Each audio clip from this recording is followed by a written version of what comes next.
कारवान के मजलिस असम्बली कौसर मुहिउद्दीन ने आज कारवान के मुख्तलिफ इलाकों नदीम कॉलोनी, टोली चौकी, कुली कुतुब शाह कॉलोनी, जमाली गुंटा, अकबरपुरा वगैरह का दौरा किया, जहां कल रात की मूसलाधार बारिश के नतीजे में पानी जमा हो गया था। उन्होंने शाहतम तालाब में पानी दाखिल हो जाने से जिन मकानात को नुकसान पहुंचा है उसकी पाबजाई करने का वादा किया। उन्होंने तयक़ुन दिया कि मौसम 12 के बाद इन इलाकों में पानी जमा हो जाने की शिकायत का मुस्तकिल हल निकाल लिया जाएगा। इस दौरे में टोली चौकी के कारपोरेटर हारून फरहान, मुकामी कायदीन हुमायूं यार खान, जुल्फी यार खान के अलावा बल्दिया आबरसानी और बाकी बोर्ड के अहदेदार भी उनके हमरा थे।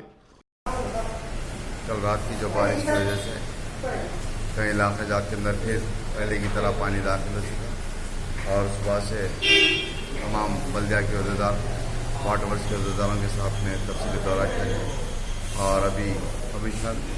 और जोनल कमिश्नर ने एग्जीक्यूटिव इंजीनियर को हिदायत दी कि मोस्ट अर्जेंट जितने भी पाइपलाइंस के तमाम शाम तक एस्टिमेट को सबमिट करने का तयक़ुन दिया और उन्होंने सैंक्शन करने का भी तयक़ुन दिया गया। और साथ ही साथ कुली कुतुब शाह नगर जमाली गुंटे के अंदर जो शेखपेट से गोलकुंडे को जमाली दराजे तक जो पानी की लाइन जाती है, वाटर लाइन 18 इंच की लाइन है, बड़ी काफ़ी पुरानी, करीब 40 साल पहले पुरानी 42 लाइन है। वो लाइन को डैमेज होने की वजह से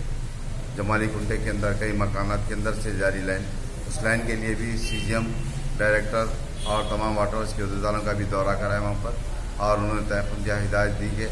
मेन रोड से ले जाकर जमाली दराजे तक वो लाइन को डाला जाएगा और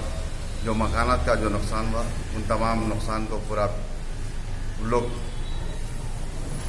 जितना भी डैमेज हुआ उन तमाम मकानात का डैमेज को भी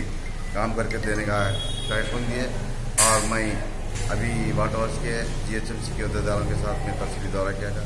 मैं इंशाल्लाह समझता हूँ अगर बारिश रुक जाएगी तो जितना भी फिर नदीम कॉलोनी में या दीगर इलाके जाते हैं जो पानी दाखिल हुआ उन तमाम दाखिल होने का पानी भी कम हो सकता है। शुक्रिया।